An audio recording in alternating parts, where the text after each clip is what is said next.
Dear listeners, what if everything you perceive, every thought that crosses your mind, every boundary you have ever drawn between yourself and the world is just happening inside a single unified field of awareness, not as a metaphor, not as a poetry, but as the operating system of reality itself? Today, we are with someone who has spent decades exploring that question, not from the safety of the theory, but through the direct inquiry into the nature of consciousness. Welcome to Mind Means Machine. I'm your host, Avik, and this is the podcast where we slow down, lean in, and explore what it means to live consciously in a world that's constantly trying to speed us up. And today's conversation is for anyone who's ever wondered, if there's more beneath the surface of what we call real.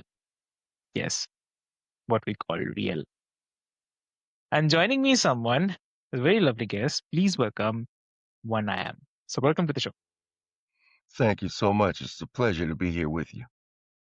Amazing, amazing. Thank you so much for joining us today. And dear listeners, before we get into the discussion, I'll quickly love to introduce you with One I Am.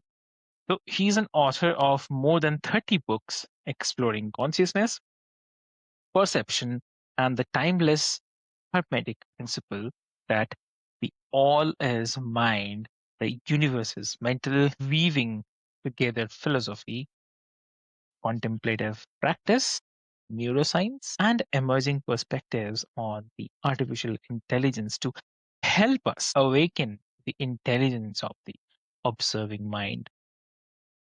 So I do not want to take much of your time, dear listeners. So let's get started. Welcome to the show again, One I Am. Thank you. Thank you so much. Amazing.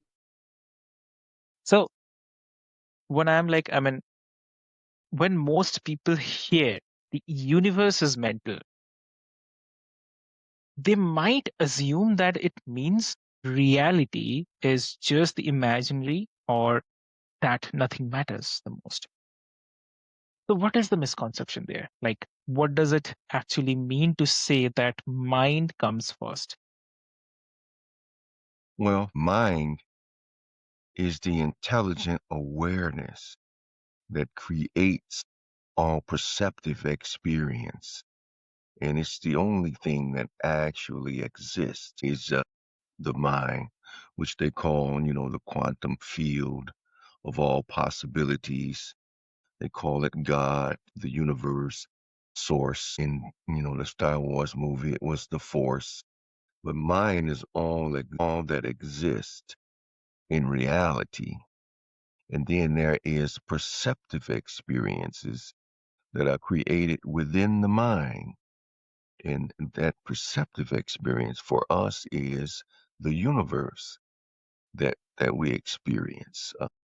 We all are the same consciousness and awareness at different points of observation within a perceptive experience within the mind. We call that experience ourselves. We call it from within. We call it sense perception, where the perception itself is being drawn from five senses, which is smell, taste, touch, sight, and sound, hearing.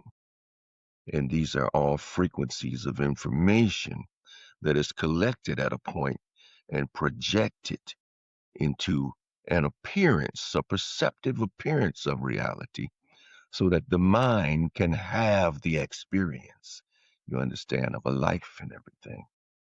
But, the identities and etc., they come and go. Only the mind is infinite and eternal and permanent. You understand? It's, I'd say, it's really, I mean, quietly powerful in that because not bypassing the pain, but recognizing that the pain itself is being held inside something which is much larger. And it shifts the question from how do I make this go away to what is the awareness actually noticing this?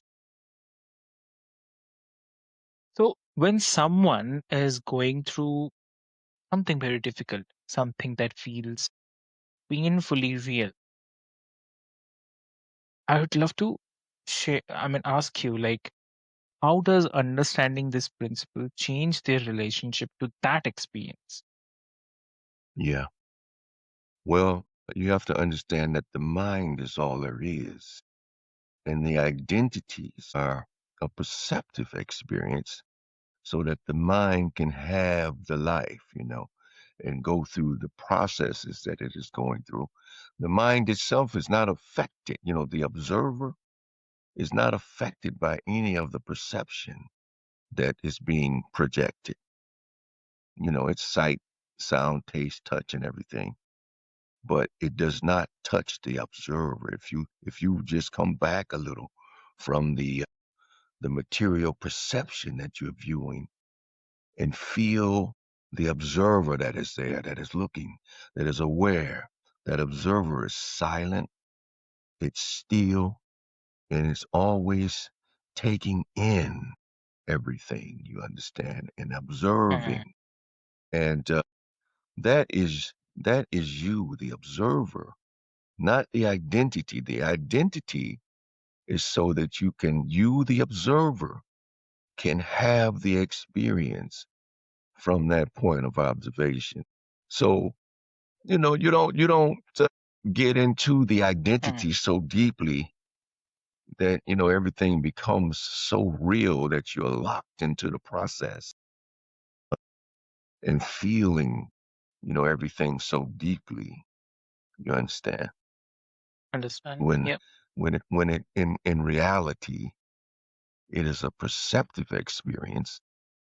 And not only is it a perceptive experience, it's one created by the mind from its own mental energy. So you have the ability to create the experience that you will to have. You understand? You just Mm, have to awaken to the spirit within and its ability to control its own mental energy. And then you have the experience that you will to have from that point of observation.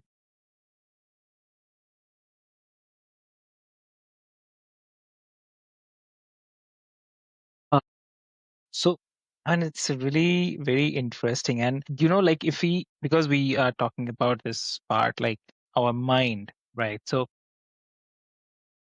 it is also connected through our daily life, right? So from that perspective, like, so suppose if someone is listening right now, maybe they are stuck Yes. in a kind of traffic or daily, like, washing dishes. So how does this principle show up in the ordinary moments? Like, I mean, in our daily life, right? So what would it look like to live this, not just kind of understand it? So Yes. what do you have to say on this? It looks like what you're talking about is taking control of the mental process and then Hmm. having the experience that you will to have. And you're going to have to back away from the perceptive identity and go within where the kingdom is. The kingdom is within, okay? And when the kingdom is within, who lives in the kingdom? Of course, the God, you understand, the controller. So as it says in the book, seek ye first the kingdom of God, which is within, and all its righteousness, which is the rules of the game. How the mind works and how it operates, its own mental machination. You understand? And Mm, once you learn the rules from within, then all the things that you will to have will be added unto you. You understand? Because you know how to get it is what you want out of your own mental energy. You understand? So this is how, you apply these principles that I am saying and that come from the Hermetic wisdom, ancient Hermetic wisdom. This is how you apply these principles in your life experience. You're not the identity. You're the observer, the infinite intelligence that is behind it all. So, you can take control of your life and has it as you will if you would stop believing in the perception that you see and start building something within that you want to see and believe in what you want to see. You could believe in what you are perceiving, or you can believe in what you are building in your mind. Either one is, they're both perceptive experiences, but the only one that's going to come down into observation is the one that you have faith in and believe in. That's why we walk by faith and not by Right. sight. If you walk by sight, you're going to be trapped into Mm. the mental matrix and locked into Yeah. into being a little dinky person that can't do anything. You Yeah. understand? You have to unlock and take control of your mind and build what you will to have. And one more thing. I mean, what about when our mind is noisy, like when it feels like there is no space between the stimulus and the reaction. So, what do you Yeah. say? Yeah, you just need to back away from the noise, and etc., and go into the stillness and into the silence.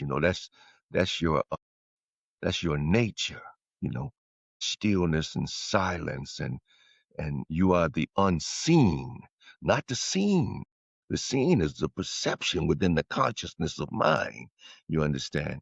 Mm. Mind being the only thing in the infinite eternal intelligence.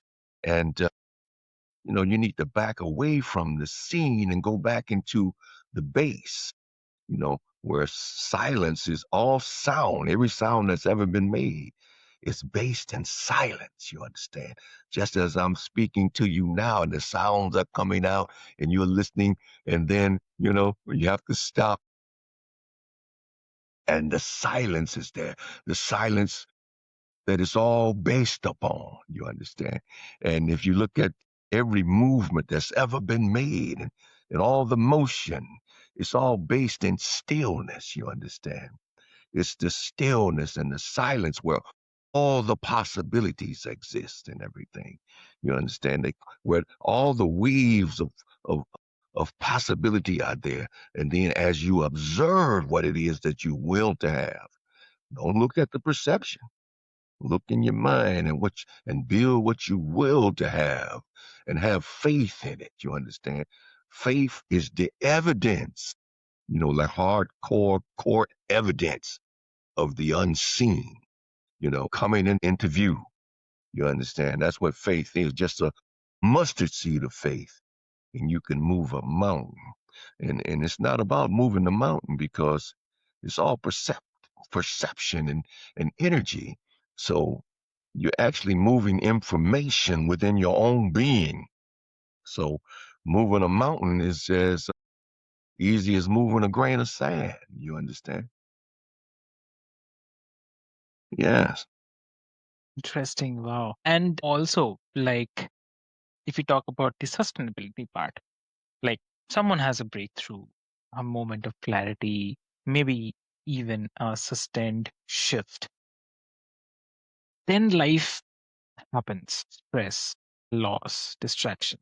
So, how do we sustain this understanding when the world pulls us back into the old patterns again? It starts coming back Mhm. again. Yeah. There are loops. I wrote a book called Attention Loops to tell you about the loops and everything that you get into and start repeating patterns over and over and etc. But you can become aware of those loops. You understand? You can back away, look at the mental loops that are taking place that are building Mm. the experience that you're having, and then change those loops, and create a different experience. And once you change your mind and start believing in something different in your mind, the mental matrix will start to change, based on the observer, as they did in the double slit experiment. the observer has an effect on what is being observed. You know, if you're observing mental images and everything in your mind, then the energy starts to come down into particle reality and producing that experience for you to have just based on your own mental power and energy. We're always manifesting and etc. But most of us are doing it unconsciously, being led by the perception rather than having the mind take over and be over the matter. You understand? But, you know, the That's right. mind is in charge. You just have to wake up to the fact that you are the mind and this is your perceptive experience. And you can have it as you will rather than being drug around by the Mm. perception. And and when you're dragged by the perception, you believe in that. You understand? Like if you don't have any money in your bank account, just say, I believe I'm broke. I'm broke. I don't have any money. This, that, and the other. And guess what? The energy says yes. You understand? It says yes.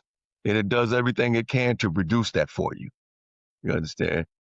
But have faith and build something different in your mind, you understand, and watch it come down and follow the prompts as the energy is changing things and producing a different situation for you. It'll send you prompts and everything. It'll send people to you. You'll find money. All kind of different things will start happening just based on you changing your mind in this whole mental matrix, obeying your command.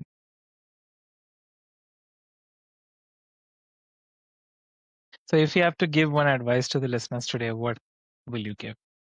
I would just say you have to spiritually awaken, as they say, even in India. You know, yeah, I love India for its spirituality and its long history of spirituality, and also the sages it has had over the centuries and everything. And one of my favorites was the Maharaja and his book I Am That. You understand? And then there's Ramana Maharshi, you know, one of the greats, man, that awakened as a person asked him, how should we treat others? And he told them, there are no others. You understand? It's that one mind at every perceptive point having the experience. So, how do you treat others? There are no others. You just realize it's you within every being, and you treat everybody good. That's interesting, amazing. Yes. And if listeners wants to connect with you, how they can connect? Connect with me at thekingdomwithin.com. That's my website. That would be the dash kingdom dash within.com. I have like blog posts there, probably over 100 right now, talking about the mind, how it works. This is you, the mind, not the identity, that the Mm. mask that you're wearing over the awareness. You understand? Uh, made of mental energy. It's all energy. All the elements are energy, right? This is a perceptive experience, and I know you can't believe it because it's so powerful. It's so powerful, it's overwhelming. You understand? But it is what it is. Just realize yourself spiritually awake and Right. then take control of your own mental energy and have it as you will. Go to the Mm. kingdom within and read those blog posts, start to understand yourself. There's links to my books there and everything. So you can join me. You can email me and speak with me. You're just gonna get love from me. You understand? Because I know it's Right, me right. on the other side of the identity. Exactly. So, dear listeners, what I'll do is I'll put all the links, details, everything into the show notes for easy reference, and so that Thank you you can so easily much. reach out to One I Am and go check out his books. You'll definitely love it because while we are having the conversation about the mind, I believe you have felt that connection, right? That is something most important. And mind is not a problem to solve. It is the space in which all problems appears, right? So Thank you so much, Manayam, for sharing this, for sharing It's your been a pleasure. perspective, knowledge as well. Yes, And thank you for having me. I enjoyed it. yeah, yeah. And dear listeners, like if this conversation has made you feel something in you, then let it settle. You don't need to do anything with it right now or right away. Just notice what stays. That noticing, that quiet attention, that's the intelligence that we have been talking about. And it is already here. It's been here for the whole time, right? Just think about it. And thank you so much for listening to Mind Meets Machine. This is your host Avik, and see you in the next one. Thank you so much.